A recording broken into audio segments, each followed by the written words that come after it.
নমস্কার, আমি রাজীব চক্রবর্তী। আপনারা দেখছেন আপনাদের চ্যানেল অ্যাস্ট্রো রাজীব। মাসিক রাশিফল। আজকের আলোচ্য রাশি এবং লগ্নটি হচ্ছে কুম্ভ।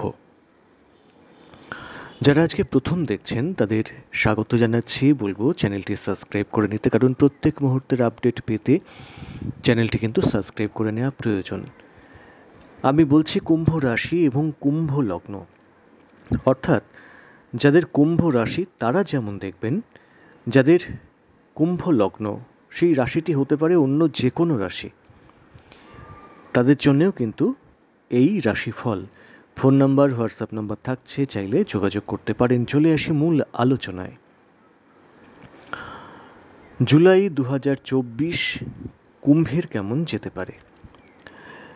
দেখুন, প্ল্যানেট পজিশনগুলো আপনাদের একটু বলে দেওয়ার প্রয়োজন আছে, এবং কোথায় ভালো কোথায় খারাপ সেটাও একটু উল্লেখ করে দিচ্ছি। তারপরে সেক্টর ধরে ধরে আলোচনায় আসব। যখন কোনো গ্রহ তার নিজের ঘরে অবস্থান করেন, তখন তিনি চেষ্টা করেন নিজের ঘরটাকে রক্ষা করতে। অনেকেই বলবেন আপনাদের সাড়ে সাথী চলছে, ডেফিনেটলি সাড়ে সাথী চলছে, এবং কুম্ভ রাশিতেই অবস্থান করছেন শনিদেব বক্রী হয়ে। তিনি তো এই রাশির অধিপতি, তিনি রাশিতেই অবস্থান করছেন, ডেফিনেটলি রাশিকে রক্ষা করার চেষ্টা করবেন এবং করেনও। দ্বিতীয় রাহু, চতুর্থে আপনাদের দ্বিতীয় তথা একাদশপতি দেবগুরু বৃহস্পতির অবস্থান। দেখুন, চতুর্থ ঘর তো একটা কেন্দ্র ঘর। সেই কেন্দ্র ঘরে যখন দেবগুরু বৃহস্পতির মতো একটি অত্যন্ত শুভকর প্ল্যানেট অবস্থান করছেন, তাহলে অনেকটা কিন্তু সামলে দিলেন তিনি। এরপরে 12 তারিখের পর থেকে সেখানে মঙ্গলের অবস্থান থাকছে। 7 তারিখে শুক্র চলে যাচ্ছে আপনাদের ষষ্ঠে, এবং আপনাদের অষ্টমপতি বুধ তিনি ইতিমধ্যেই আপনাদের ষষ্ঠ স্থানে অবস্থান করছেন। এই অষ্টমপতি যখন ষষ্ঠ স্থানে অবস্থান করেন, তাকে বিপরীত রাজযোগও কিন্তু বলা যেতে পারে এবং বলা হয়ও।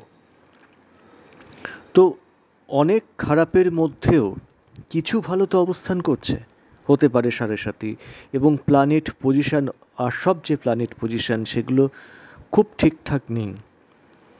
তার মধ্যে থেকেও যে এই যে প্লাস পয়েন্টগুলো আপনাদের সামনে হাইলাইট করলাম, তারও তো একটা সুফল, তার একটা ইম্প্যাক্ট অতি অবশ্যই কুম্ভকে প্রভাবিত করবে। যেহেতু রাশি তথা লগ্নাধিপতি শনিদেব তিনি বক্রী, একটু শরীর স্বাস্থ্যের দিকে কিন্তু নজর রাখার প্রয়োজন থাকছে, এবং ফ্যামিলির শরীর, বাবা মা সন্তান প্রত্যেকের ক্ষেত্রেই কিন্তু একটু নজর দেওয়ার প্রয়োজন থাকছে। তার কারণ আপনাদের চতুর্থপতি শুক্রদেব এবং পঞ্চম বুধ, তারা কর্কটে অবস্থান করলেও তাদের উপরে রাহুর দৃষ্টি থাকছে, এবং আপনাদের নবমপতি, নবম থেকে আমরা অনেক সময় বাবার বিচার করি, আবার দশম থেকেও বাবার বিচার হয়, কিন্তু আমি দুটো ক্ষেত্র ধরেই কিন্তু আলোচনা করছি। তো তার উপরেও যখন রাহু দৃষ্টি থাকবে, ফলতই একটু শরীর স্বাস্থ্য তাদের দিকে একটু নজর দেওয়ার প্রয়োজন আছে।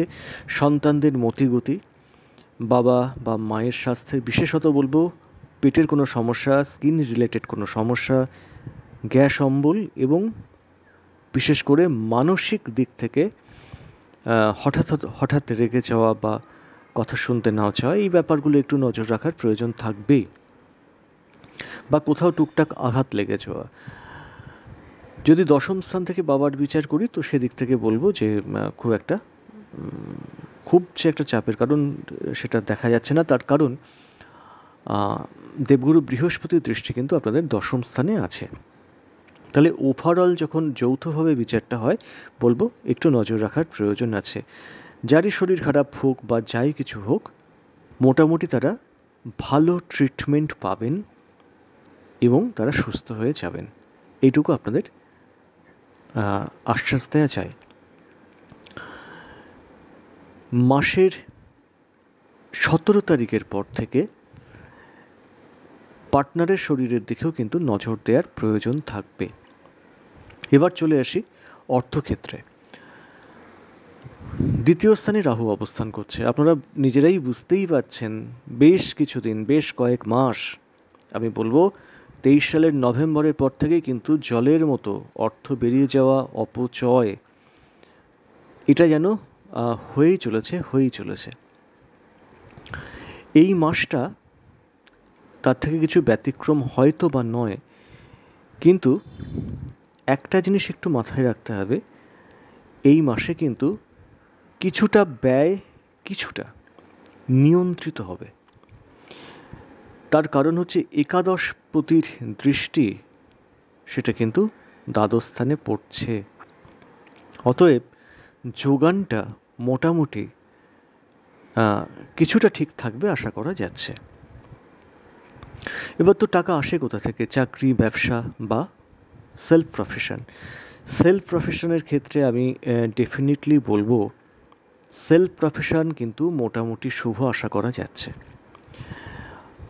এই একটু চললো ঠিকঠাক, আবার একটু চাপ, আবার দেখলেন তার থেকে একটু বেটারমেন্টের দিকে গেল, হুট করে কোথাও থেকে একটা যেন ক্লায়েন্ট চলে এলো বা কিছু একটা যোগাযোগ হয়ে গেল এবং সেখান থেকে কিছু অর্থাগম হলো। এই ভাবটা কম বেশি থাকছে। খুব খারাপ জায়গাটা কিন্তু দেখা যাচ্ছে না, কারণ পঞ্চমপতি রয়েছে ষষ্ঠ, মানে পঞ্চমের দ্বিতীয় ক্ষেত্রে, মানে আমরা দ্বিতীয় ক্ষেত্রে তো ধন দেখি, তো পঞ্চম সেলফ প্রফেশন তো তার দ্বিতীয় ক্ষেত্রে, তো মোটামুটি খুব খারাপ পজিশনে কিন্তু নেই সেলফ প্রফেশনের ক্ষেত্র। ব্যবসার ক্ষেত্রে বলবো 17 তারিখ পর্যন্ত মোটামুটি কিন্তু শুভ দেখাচ্ছে। 17 তারিখের পর থেকে ব্যবসায় একটু চাপ আসার সম্ভাবনা। ব্যবসা যে খুব স্মুথলি চলছে এমন তো নয়, তবু যে যে ভাবটা এখন চলছে আপাতত 17 তারিখ পর্যন্ত যেটা চলবে, সেখান থেকেও কিন্তু একটু জায়গাটা একটু অবনমন বা ডিটোরিয়েট করার সম্ভাবনা থাকছে। তো 17 তারিখ পর্যন্ত যতটা হচ্ছে করে নিন। দাম্পত্য ক্ষেত্রে নজর দেওয়ার প্রয়োজন ডেফিনেটলি থাকছে, যেটা বলা হয়নি চাকরি ক্ষেত্রে আমি যেটা বলবো সেটা হচ্ছে যে যাদের চাকরির ক্ষেত্রে কোনো রকম গণ্ডগোল চলছে বা চলছিল, সেটা কিছুটা ডেফিনেটলি কিন্তু নিয়ন্ত্রণে আসবে, অবস্থা কিছুটা আপনাদের আয়ত্তে আসতে চলেছে। নতুন কোনো যোগাযোগে কোনো কর্মপ্রাপ্তির সম্ভাবনা থাকছে। নতুন যারা চাকরি খুঁজছেন তারা কিন্তু এই মাসে জুলাইতে নতুন চাকরি প্রাপ্তি কিন্তু সম্ভবস্থলে হতে পারে। আপনাদের জন্মছক যদি পারমিট করে যায় তাহলে কিন্তু দেখুন দশাটা তো একটা ম্যাটার করে, তো সেটা যদি সাপোর্ট দিয়ে দেয় তাহলে কিন্তু চাকরির সম্ভাবনা থেকেই যাচ্ছে। চাকরিতে এই সময় কোনো বকেয়া যদি প্রমোশন বা পদোন্নতি ব্যাপারটা থেকে যায় তাহলে সেটাও কিন্তু হওয়ার সম্ভাবনা দৃষ্ট হচ্ছে বা দেখা যাচ্ছে। বিদ্যাক্ষেত্রে বলি, বিদ্যাক্ষেত্র মোটামুটি শুভ আশা করা যাচ্ছে, বিশেষ করে নিম্নবিদ্যা যারা উচ্চ মাধ্যমিক পর্যন্ত পড়াশুনো করেন তারা সুফল আশা করবেন, আশা করা যাচ্ছে। যারা উচ্চ বিদ্যার সঙ্গে জড়িত তাদের ফল যে খুব খারাপ হবে এমন কথা বলছি না, কিন্তু তাদের ক্ষেত্রে কিছু কিছু বাধা আসার কিন্তু সম্ভাবনা থাকছে। একটু মনোযোগ দিতে হবে, একটু ধৈর্য ধরতে হবে, তাহলে কিন্তু জায়গাটা কিছুটা শুভ ফল আপনারা পাবেন। সবটা শুভ ফল জুলাইতে উচ্চ বিদ্যার ক্ষেত্রে হয়তো পাবেন না, কিছু বাধা আসবে, পরবর্তীকালে সেটা কেটে যাবে অবশ্য। তো পরের ক্ষেত্রটা পরে না হয় পরের মাসের কথা পরের মাসেই বলবো। এবার চলে আসি সম্পর্ক ক্ষেত্রে। দেখুন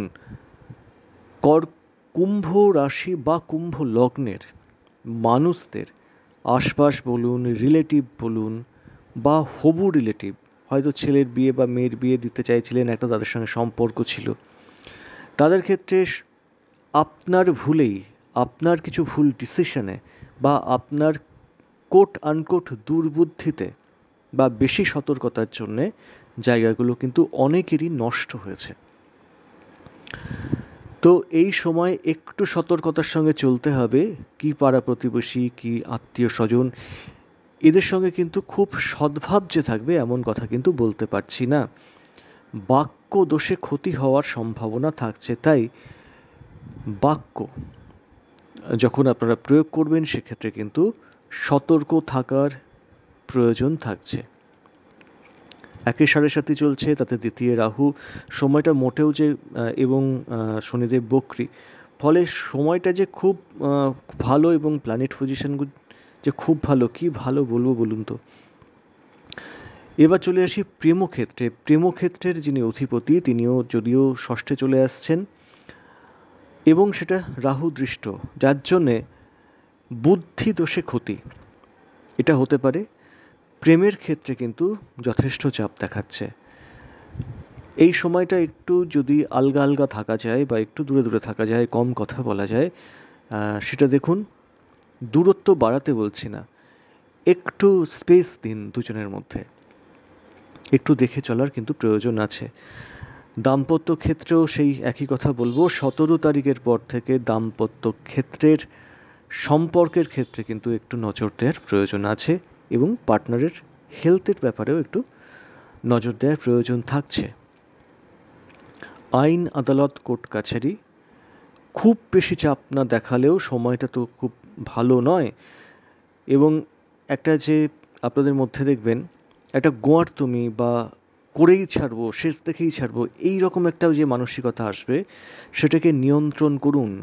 সময়টা খুব একটা কিন্তু শুভ নয়। দেখুন, আমাদের কাজ কিন্তু আপনাদের ভয় দেখানো নয়। অনেকের ক্ষেত্রে বলেছি ভালো আসবে, যেমন কন্যার ক্ষেত্রে বলেছি ভালো, অনেক রাশির ক্ষেত্রেই কিন্তু ভালোর যে ফল, যাদের ক্ষেত্রে সত্যি ভালো হওয়ার সম্ভাবনা, তাদের কিন্তু বলছি। তো যাদের মোটামুটি দশা অন্তর্দশা ভালো যাচ্ছে তারা তুলনায় কিছুটা শুভ ফল পাবেন। যাদের সেটা চলছে না, আমি বলবো কোনো অভিজ্ঞ কারোর সঙ্গে একটু কথাবার্তা বলে নিন। সময়টা কিভাবে কাটাতে হবে তারা নিশ্চয়ই আপনাদের গাইড করে দেবেন। কোনো কিছু প্রয়োজন থাকলে কি কি করলে সময়টা একটু অনুকূলে আনা যায়, সেই বিষয়ে কিন্তু তারা ডেফিনেটলি আপনাদের গাইড করবেন। আমি বলবো না ভুগে যদি কারোর একটা পরামর্শ একবার নিয়ে নিন না। যখন শরীর খারাপ হয় তখন তো আপনারা ডাক্তারের পরামর্শ নেন, যখন কোনো বিপদে পড়েন তখন তো লয়ারের পরামর্শ নিতে হয়।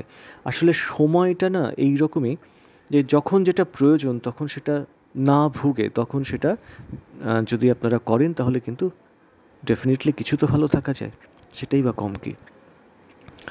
যারা বিদেশে যেতে চাইছেন বা বিদেশের সঙ্গে সংযোগ রাখতে চাইছেন, আমি বলবো সময়টা খুব অনুকূলে না হলেও কাগজপত্র বা কাজ টাজগুলো একটু এগিয়ে রাখতে পারেন। বিশেষ করে সরকারি কাজকর্মগুলো এবার এই সময় একটু এগিয়ে রাখতে পারেন। যারা বিদেশে থাকেন তারা বরং কিছুটা শুভ ফল পেতে পারেন। তো মোটামুটি হচ্ছে এটাই কুম্ভ রাশি বা কুম্ভ লগ্নের জুলাই মাস কেমন যেতে পারে সে সম্পর্কে একটা আগাম আভাস। আজ এ পর্যন্তই। নমস্কার।